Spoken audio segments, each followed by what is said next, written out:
Live 24 news, সত্যের সন্ধানে প্রতিদিন। ঢাকা ওয়াসার আওতাধীন ডিএনডি বাঁধ এলাকায় অবৈধ স্থাপনা উচ্ছেদে ঊর্ধ্বতন কর্মকর্তাদের নেতৃত্বে অভিযান পরিচালিত হয়েছে। বুধবার 12 ফেব্রুয়ারি বেলা 11টার দিকে এই অভিযান পরিচালিত হয়। অভিযানে কোনাপাড়া প্রধান সড়ক বাস স্ট্যান্ডের পাশে ঢাকা ওয়াসার ডিএনডি ক্যানেলের সেতু স্থাপনায় অবৈধ দখলকৃত বিভিন্ন দোকান উচ্ছেদ করা হয়। এ সময় উপস্থিত ছিলেন ঢাকা ওয়াসার মর্স জোন 7-এর নির্বাহী প্রকৌশলী কাজী মারুফুল হক, উপসহকারী প্রকৌশলী শফিউল ইসলাম, মোহাম্মদ আরিফ, ডিএনডি প্রকল্প পরিচালক আয়শা খাতুন পপি ও কমিউনিটি মোবিলাইজার তপন দেবনাথ সহ সংস্থার কর্মকর্তা ও কর্মচারীবৃন্দ। এ সময় আইন শৃঙ্খলা বাহিনীর পক্ষে এই অভিযানে ডেমরা থানার অফিসার ইনচার্জের দিক নির্দেশনায় এসআই মঞ্জুরুল ও তার সঙ্গীয় ফোর্স অংশগ্রহণ করেন। দীর্ঘদিন যাবৎ ঢাকা ওয়াসার এসব স্থাপনায় অবৈধ দখলদারিত্বের মাধ্যমে দোকানপাট বসিয়ে অরাজক পরিস্থিতি সৃষ্টি করেছিল। ঢাকা ওয়াসার পক্ষ থেকে এই অভিযান পরিচালিত হওয়ায় স্বস্তির নিঃশ্বাস ফেলেন এলাকাবাসী। কত করে টাকা নিছে? কত করে? প্রত্যেকটা দোকান থেকে? কার কাছে দিচ্ছেন টাকা? নাম কি? আর কমিশনার অফিসে তো লোক আছে, ব্যক্তিটার নাম কি?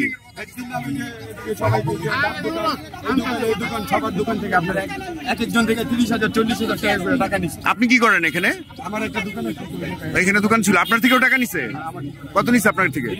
কার কাছে দিছিলেন? নুরুল হকের কাছে।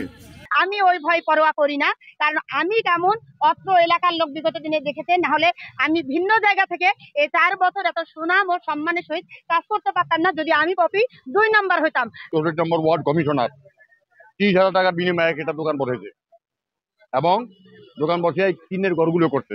আমি কাউকে বললাম এই যে স্টুডেন্ট আসছে, আমি যদি এখন বলি আমি টাকা দিয়ে ভাড়া করে নিয়ে আসছি, আর কোনো প্রুফ আছে? বলতে পারবেন? অবশ্যই না।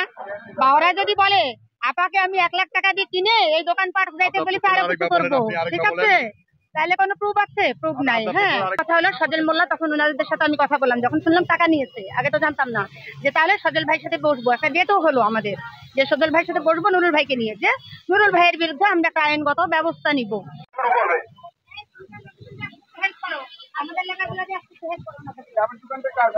ম্যাডামের অনুমতিতে আওয়ামী লীগ যে সময় ক্ষমতায় ছিল, এই কমিশনার অফিস থেকে ওনার অনুমতি নিয়ে আমাদের থেকে টাকা পয়সা নিয়ে এরপরে এই ঘরগুলা কইরা দিছে।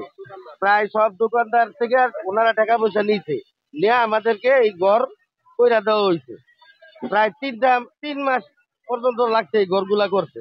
ওই সাইডেও ঘর করার কথা ছিল, আর ওই সময় তারা পায় নাই। আমাদের একটা দোকান থেকে প্রায় 30-40 হাজার করে টাকা নিচ্ছে তারা। টাকাটা নিচে হইলো এই কমিশনার অফিসের পিএস ছিল, হ্যাঁ নুরুল হক ছিল। ওয়াসার লোক সম্পৃক্ত এই কারণে, যেহেতু আমাদেরকে একদিন বইতেই দেয় না, এই ঘরটা করতে 3 মাস লাগছে। ওই সময় ওয়াসার লোক ওনাদের অফিসে সবসময় যাইতো, মিটিং করতো। হ্যাঁ, তাদের কথাবার্তা তাদের হইছে, ওনারা এমনি বসতে দিবে না, কেমনে বসতে দিব? ঘর ছাড়া বসতে দিব না। আমরা ডেকে নিয়ে, আমাদের দোকানদারকে ডেকে নিয়ে বললো যে আমরা ঘর ছাড়া বসতে দিব না, ওয়াসাইডা বসতে দিব না। তাহলে ঘর করতে হইলে টাকা লাগবো। আমরা পরে কেউ সুদের উপরে, কেউ কিস্তির উপরে না টাকা পয়সা আমরা মিলাইয়া এরপরে দিচ্ছি। যে উচ্ছেদ অভিযানে সহযোগিতা করছেন, আসলে এটা কি আপনারা সবসময় করে থাকেন এবং আগামীতেও করবেন কি? আসসালামু আলাইকুম। আমরা ডেমরা থানার অফিসার ইনচার্জ মহোদয়ের নির্দেশনা মোতাবেক এখানে এসেছি। ঢাকা ওয়াসার যে প্রোগ্রাম, এই প্রোগ্রামের সাথে আমরা আছি। আমরা সবসময় চাই যে জনগণের চলাচল এখানে নির্বিঘ্ন হোক। ওয়াসার যে ডিএমডি খাল, এর উপরে কোনো অবৈধ ফুটপাত, দোকানপাট এগুলো না থাকে। আমরা ঢাকা ওয়াসার সাথে ছিলাম, আছি, এবং আজকের যে উচ্ছেদ কর্মসূচি, এই কর্মসূচির সাথে আমরা ডেমরা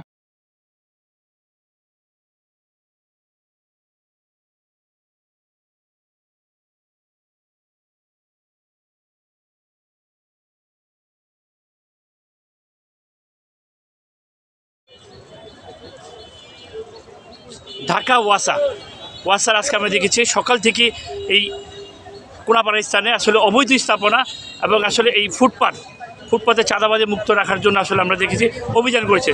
তো অভিযানের পাশাপাশি কিন্তু আমরা দেখেছি এলাকার যারা শিক্ষার্থী রয়েছে বা এলাকার স্থানীয় বাসিন্দারা আপনারা যুক্ত হয়েছেন। আসলে এই ফুটপাত চাঁদাবাজি মুক্ত রাখার জন্য আপনাদের কী ধরনের ভূমিকা থাকবে আপনাদের? ধন্যবাদ। আজকে আসলে যে ঘটনাটা আমরা এখানে দেখলাম, যেটা হচ্ছে যে বাংলাদেশে যারা আজকে সরকারি অবৈধ স্থাপনার উপরে বিভিন্নভাবে দোকানপাট বসিয়ে জনগণের দুর্ভোগ তৈরি করে এবং তাদেরকে যারা প্যাট্রোনাইজ করে, এই বিষয়গুলা বাংলাদেশের জনগণের পক্ষ থেকে আমি মনে করি এটা খুবই দুঃখজনক। যারা ফুটপাতে ব্যবসা বাণিজ্য করে তাদের একটা নির্ধারিত জায়গা থাকা উচিত, যেখানে তারা সরকারিভাবে সেটা ব্যবস্থা করুক। তারা যেন এই অবৈধ জায়গাগুলো দখল না করে তাদের যে রুটি রোজগারের ব্যবস্থার অবস্থান করছে, এটা আমাদের জন্য খুবই কষ্টদায়ক। যে আজকে অনেক গরিব মানুষ এখান থেকে উঠে গেছে, কিন্তু তারা যে ব্যাকগ্রাউন্ডের কথাগুলো বললো, তাদের কাছ থেকে বিভিন্ন জন 30,000 40,000 করে টাকা নিয়ে তাদেরকে বসতে দিয়েছে। আজকে তারা কোথায়? 5ই আগস্টের পরে এই লোকগুলা কোথায়? এদেরকে খুঁজে বের করতে হবে এবং আইনের আওতায় আনতে হবে। যারা অবৈধ স্থাপনার নামে এই সমস্ত গরিব দিনমজুর বা ফুটপাতে থাকা গরিব লোকজনের কাছ থেকে চাঁদা নিবে, তাদেরকে আমরা আসলে প্রতিহত করব।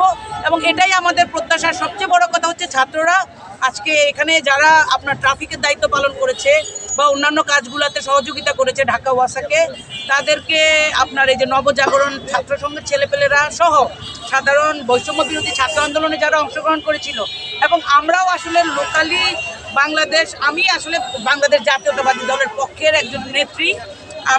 আমি পপি আপুর সাথে এসে এখানে যখন পরিচিত হই, তখন উনি বললো যে আপনারা আমার পাশে থাকেন। তো আসলে আমাদের কোনো দল নাই যারা চাঁদাবাজি করবে এবং যারা এই সমস্ত নিরীহ মানুষের কাছ থেকে টাকা নিয়ে তাদেরকে ভরসা দিয়ে এখানে বসাবে, তাদের বিরুদ্ধে আমাদের আসলে ঐক্যবদ্ধ ব্যবস্থা নিতে হবে। এবং যারা টাকাগুলো নিয়েছে বা যারা এই সমস্ত গরিব মানুষের কাছ থেকে টাকা নিয়েছে, তাদের ব্যাপারে আইনগত একটা ব্যবস্থা হোক। আমরা বাংলাদেশের 24-এর গণ অভ্যুত্থানের পরে এমন একটা বাংলাদেশ প্রত্যাশা করি যেখানে গণতন্ত্র প্রতিষ্ঠিত হবে, যেখানে ভোটের অধিকার থাকবে, যেখানে চাঁদাবাজ থাকবে না, এবং গরিব ফুটপাতে যারা আপনার দোকানপাট করতে পারছে তাদেরকে সরকার যেন সরকারি জায়গার মধ্যে এমন একটা ব্যবস্থা করুক যেন তারা সুন্দরভাবে কাজ করে খেতে পারে। আমরা গরিব মানুষের চোখের পানি দেখতে চাই না, কিন্তু যারা ওয়াসার এখানে রাখার চেষ্টা করছে তাদের বিরুদ্ধে আমরা সোচ্চার এবং থাকবো ইনশাআল্লাহ। রাজপথে আছেন, তো আপনারা এই বিষয়টাকে কিভাবে দেখতেছেন? এটার জন্য আপনাদের পরবর্তী করণীয় কি পদক্ষেপ? আসলে আমরা আজকে যে অভিযানটা চালিয়েছি, এটা আসলে আরও আগেই নেওয়া উচিত ছিল। যেহেতু 5 আগস্টের পরে আমরা এখানে যেসব কাজগুলো করেছি, আমরা ক্যালোগ্রাফি করেছি, আপনারা দেখতে পারেন পিছনে ক্যালোগ্রাফি থেকে শুরু করে আমরা পরিষ্কার পরিচ্ছন্ন ব্যাপারে আমরা সবসময় আগিয়েছিলাম। তারপরে দেখা গেল যে হঠাৎ করে আবার 5 আগস্টের পরে 2-3 দিন পরে দেখলাম যে চিত্র পাল্টে গেল। যেখানে দোকান ছিল 4টা, এখানে দোকান কন্টিনিউয়াসলি বৃদ্ধি পাচ্ছে।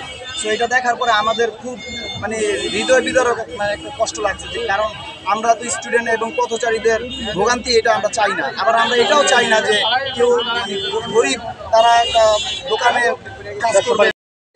সো তাদেরকে কীভাবে পুনর্বাসন করা যায়, এটা সরকারের প্রতি আমার আকুল আবেদন, যেন ওনাদের যেন দেখা হয়। ওনারা আমাদের প্রতিবেশী, ওনারা আমাদের ভাই, কিন্তু আমরা এখানে যেটা দেখছি যে এটা আমরা আর ভবিষ্যতে চাই না যে এরকম আবার তাদের উপর অবিচার হয়, চাই না।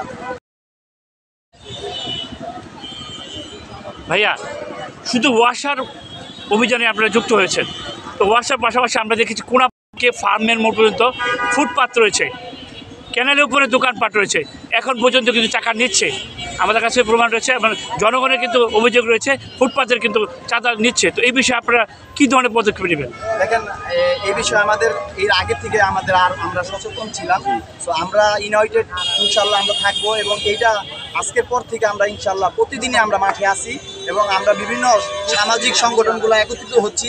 আপনার শুনে আনন্দিত হবে, আমাদের একটা প্রোগ্রাম আছে 21শে ফেব্রুয়ারি, ওইখানে আমরা বিভিন্ন সামাজিক যারা সামাজিক কাজ করে তাদেরকে নিয়ে আমরা বসবো যে এইখানে কীভাবে আমরা স্টুডেন্টকে ইনভলভ করতে পারি। এবং আমরা চাচ্ছি যে স্টুডেন্টরা এখানে পার্ট টাইম জবের মতো করে সিকিউরিটি দিবে, যাতে স্থাপনা না হয়। দায়িত্ব প্রত্যেকটা প্রতিষ্ঠানে আমাদের তাদের যারা স্টুডেন্ট ছিল school, Salauddin school, Rokeya college, কথা বলছি যে তারা আমাদেরকে দিবে। তো আমাদের তাদেরকে আমরা এরকম যাতে তাদেরও কিছু ইনকাম সময় দেখছি জবের একটা সুযোগ থাকে। আমরা এটা এইখান থেকে আমি চাই প্লে করা অন্যান্য স্থান, এটা আমাদের আহ্বান তাদের প্রতি।